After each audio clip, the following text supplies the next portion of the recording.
Welcome back to the Reality Report. Joining us now to discuss the Federal Reserve Accountability Act, H.R. 1207, and to help us track down the stolen loot is Congressman Ron Paul. Congressman Paul, welcome to the Reality Report. It's great to have you here on the show. A lot of things are going on in the country today. We've got this new bill you're introducing, the Audit the Fed bill, H.R. 1207. Let's just jump right into it. Can you explain the bill and why we need it?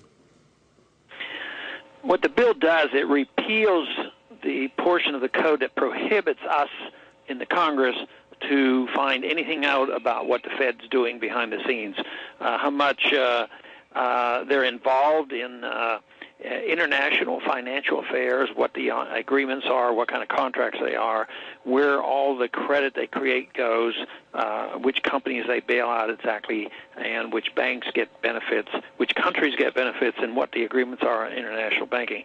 They are completely secretive. When they were established and the GAO existed, the GAO never had explicit authority to audit the Fed. And even in the 50s and the 60s and the 70s, people said, hey, we ought to have the right to do that. But there was never, a real compelling argument to make them do it. But they did make an attempt in 1978. They passed a law that gave the GAO authority to audit the Federal Reserve. But like so much of what they do in Washington, when they pretend they're doing one thing, they're actually doing the opposite. They were responding to the demand to audit the Fed, but in the authority, they excluded certain things, the most important things, and there was a list of 5 things that we weren't allowed to look at. So my bill, 1207, repeals the prohibitions and mandates an audit of the Fed just to find out what they're doing. And right now, there's a lot more interest than there's ever been throughout the history of the Fed, mainly because of this mess that the Federal Reserve has gotten us into. And there is a loud and justifiable outcry by the American people for transparency on what we're doing, especially after the TARP funds, the $700 billion that was appropriated with no strings attached. Now they're saying, where'd this money go? Did it go into whose pocket, and who got the bonuses and whatnot? But now they're starting to realize a lot more funds are involved with the Federal Reserve, where there's hundreds of billions of dollars of appropriated funds that the Congress appropriated.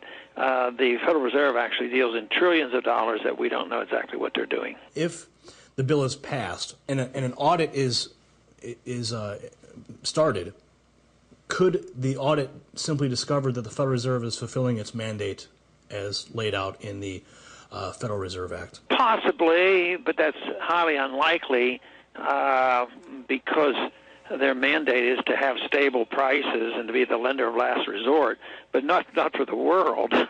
They weren't supposed to bail out countries, which is what I suspect they're doing. That might be the argument they'll use, and like so much of what they do, most of the people in Washington, whether it's in the judicial, executive branch or legislative branch, they never feel like they're not fulfilling the mandate of the Constitution. They just have a little different interpretation. Right. So they've stretched it already on the information we do know about the Fed on what they can do. But they're certainly doing. I mean, the one mandate was stable prices and full employment. so I would say they're a total failure in central economic planning. But I wouldn't be surprised if they used that argument. So one of my main concerns is that if an audit were to occur, that with so much corruption that's going on in all the different corporations, that it wouldn't be very difficult for them just to go ahead and cook the books. What do you think about that? Well, I think so. We do call periodically, for these investigations. When we look into, say, the 9/11 or assassination, we set up commissions and they investigate. But I've always come to the conclusion that most of the time they end up covering up, and not really getting to the bottom of it and telling us the truth. So the benefit of this depends on the character of the people who are in charge. So if you have the same people who perpetuated the crimes investigating the crimes, you're not going to get much information. Once in a while you get a little bit more when you change parties, but maybe not always. They play politics a bit. But you take what's going on now with the Obama administration and the issue of torture they're going to expose it to a degree. They might not prosecute, but this new administration endorses essentially the same position. Right. They might close down one prison, but then they go to rendition. They might talk about open government at the same time. They go to court and defend the power of the executive branch to have state secrets. So I think you'd have to always be concerned. If the right people do the audit, you'd have the truth. But some audit is better than no audit. Let me tell you that. Now, who would be the one performing the audit? The government, the GAO. The GAO. And tell me a little bit more, and tell our viewers a little bit more about the GAO and their responsibilities to government. Government Accounting Office, they do a lot of it. They're supposed to, if you want to monitor any agency, as government agencies goes, their reputation is probably better than most. They're supposed to be independent-minded, and they're not supposed to be covering up. So if you had to depend on one agency, they're accountants, and they're supposed to go in and look at the books. So it shouldn't be automatically written off, but like you suggest, there's always a chance somebody is going to do exactly that. Let's shift gears and look at a global currency for a moment here. What danger does a global currency pose to U.S. sovereignty? Well, it removes that one more step. We've lost a lot already. As early as the early 1950s. Going into war in Korea, it was done under a UN resolution, and that was an undermining of our national sovereignty.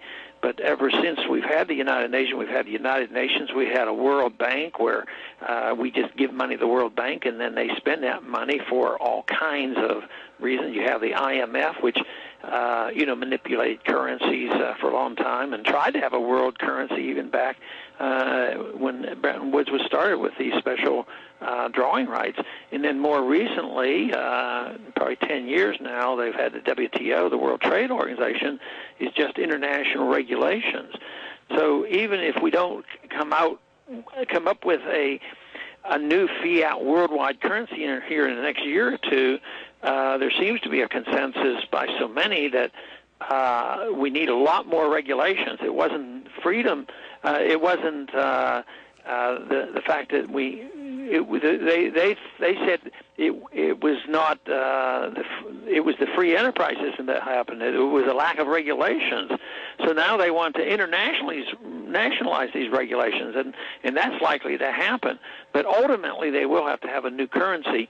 But if it's a new worldwide fiat currency, the only way it's going to work is by forcing people to use it. And when they do that, then it has no value. Then it's like living in the Soviet system, and then there's an underground economy. But I think they're working on that, and they're talking about it. They're talking about reviving this notion of a special drawing rights and calling it money. But that's just a worldwide fiat currency, and the people who get to control that bank, control the whole situation. You control the money, you can control just about anything you want. And right now it's the Federal Reserve that controls a lot more of the money and the economy than does the Congress. As powerful as the Congress and the executive branch is, the Federal Reserve has a lot more power behind the scenes.